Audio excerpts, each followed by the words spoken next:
Value audio books में आपका स्वागत है दोस्तों। आज हम सीखेंगे कि अपनी स्थिति और इच्छा के अनुसार हम कैसे और किस तरह की कंपनियों में निवेश कर सकते हैं। यह सारी बातें मैंने स्टॉक मार्केट के ऊपर लिखी गई एक बेहतरीन बुक लर्न टू अर्न जिसको कि पीटर लिंच ने लिखा है में से सीखी है। दोस्तों, अगर आप जरा सा भी स्टॉक्स में रुझान रखते हैं तो आपको ये बुक जरूर पढ़नी चाहिए। चलिए अब बिना समय कबाए शुरू करते हैं। साथियों, कई बार यह जानना आपके लिए आवश्यक हो जाता है कि जिस भी कंपनी को आप निवेश के लिए चुन रहे हैं वह कंपनी स्टॉक मार्केट में लिस्ट होने से पहले सफलता के किस चरण पर थी और कैसी फाइनेंशियल स्थिति में थी। अगर संभव हो तो ये भी जरूर जानें कि कंपनी को बनाने वाले लोग कौन हैं, किस तरह के हैं और उन्होंने कंपनी की शुरुआती सेल्स कैसे की थी, कैसे अपने प्रॉफिट्स निकाले थे। हमारी आपको ये सलाह है कि आप निवेश करने से पहले अपने आप से कुछ एक सवाल पूछे कि आपको सबसे ज्यादा क्या चाहिए। क्या आपको डिविडेंड्स चाहिए? क्या आपको ज्यादा सिक्योर निवेश चाहिए? क्या आपको सबसे ज्यादा ग्रोथ चाहिए? क्या आप रिस्क को कम से कम लेकर चलना चाहते हैं? आपको जो भी मूल रूप में चाहिए उसी हिसाब से अलग अलग फेज वाली कंपनियों में निवेश करना पड़ेगा। पीटर हमें मुख्य तौर पर 3 फेज बताते हैं।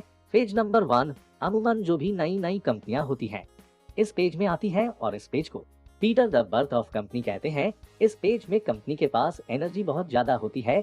कंपनी में नए नए आइडियाज घूम रहे होते हैं। हर कोई अच्छे भविष्य की कामनाएं कर रहा होता है। कंपनी के पास उम्मीदें ज्यादा और तजुर्बा कम होता है।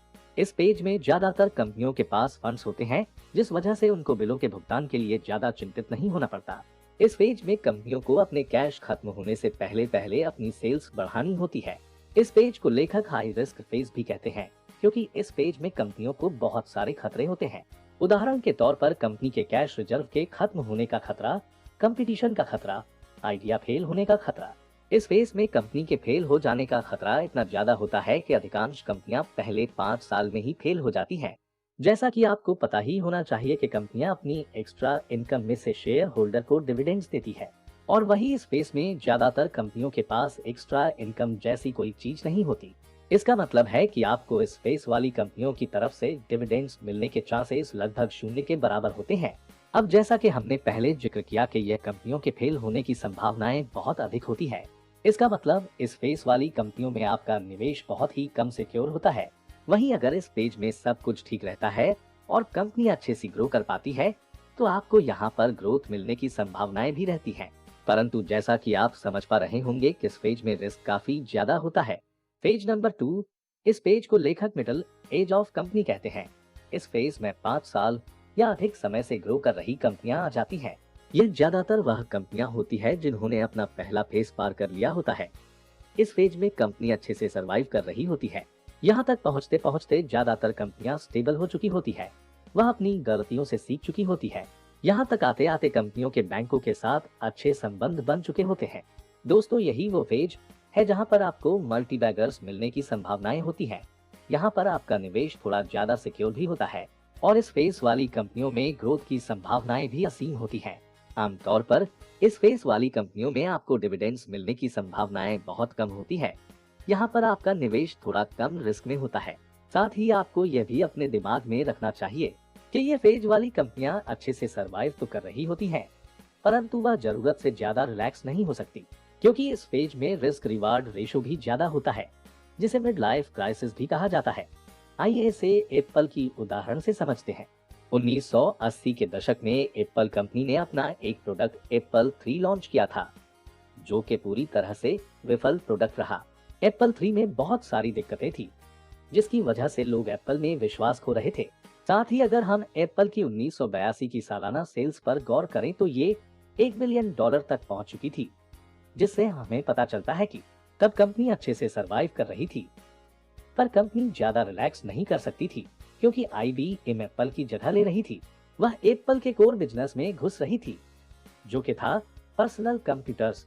इस समस्या से निपटने के लिए एप्पल ने एक नया प्रोडक्ट लॉन्च किया जिसका नाम लीसा था, जिसके साथ ऑपरेट करने के लिए माउस भी था। दुर्भाग्य से यह प्रोडक्ट भी फ्लॉप साबित हुआ। इसका नतीजा यह निकला कि मात्र 1 साल में कंपनी का शेयर प्राइस 50% तक गिर गया था। इन सब चीजों को देखते हुए एप्पल ने अपनी सारी एनर्जी मैकिंटोश बनाने में लगा दी। कंपनी की मेहनत और समझ रंग लाई और कंपनी ने सिर्फ 3 महीने में ही 7000 मैकिंटोश बेच दिए और उसके बाद मैकिंटोश कंपनी के लिए बहुत बड़ी सफलता का कारण बना। दोस्तों, अब कल्पना कीजिए कि अगर आपने उस समय एप्पल कंपनी के शेयर खरीदे होते और शेयर के भाव 50% से गिरते और आगे का कुछ भी आइडिया ना होता, तो आप क्या करते? शायद इसका उत्तर देना आपको थोड़ा कठिन लग रहा होगा, लेकिन जैसा कि हमने वीडियो के शुरू में डिस्कस किया था कि अगर संभव हो तो कंपनी को बनाने वाले लोगों के बारे में जानिए। जानिए कि उन्होंने शुरुआती प्रॉफिट्स कैसे निकाले थे। अगर तब आपने ऐसा किया होता, तो बहुत हद तक चांस थे कि आप बाकी लोगों की तरह शेयर बेचने की बजाय और भी शेयर खरीदते और आगे चलकर बहुत ही बड़ा मुनाफा कमाते। फेज 3, कंपनियां जिनको के बने हुए 40-50 साल जा फिर इससे भी अधिक समय हो चुका होता है, वह सारी कंपनियां फेज 3 में आ जाती है। यह कंपनियां निवेश के हिसाब से काफी स्टेबल होती है। यहाँ पर आपका निवेश सुरक्षित होता है। यहाँ पर आपको मल्टीबैगर्स मिलने की संभावना बहुत कम होती है। यही वह कंपनियां हैं जो अपने अधिकतर मुनाफे में से डिविडेंड्स भी देती हैं। इन कंपनियों को अक्सर वर्ल्ड क्लास और ब्लू चिप के नाम से जाना जाता है। ये कंपनियां अपनी अधिकतर ग्रोथ कर चुकी होती है, तो इनमें और ग्रोथ की संभावनाएं बहुत कम होती हैं। दोस्तों, अगर हम इन तीनों फेजेस से होने वाले फायदों के बारे में संक्षिप्त में समझे तो वह कुछ ऐसा होगा। आप वीडियो को पॉज कर स्क्रीनशॉट ले सकते हैं। ये सारे फायदे लेने के लिए आपको कुछ बेहद जरूरी बातों को ध्यान में रखना पड़ेगा।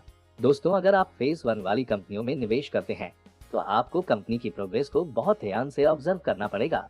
आपको देखना पड़ेगा कि कंपनी अपने हर एक स्टेप को अच्छे से ले रही है या फिर नहीं, क्योंकि नई कंपनी का एक भी गलत स्टेप कंपनी की बर्बादी का कारण बन सकता है। अगर आप फेज 2 वाली कंपनियों में इन्वेस्ट करते हैं, तो आपको ये पक्का करना चाहिए कि क्या कंपनी मिड लाइफ क्राइसिस से उभर सकती है। क्या कंपनी के फाउंडर्स इतने काबिल हैं कि कंपनी को बुरे समय से निकाल सके।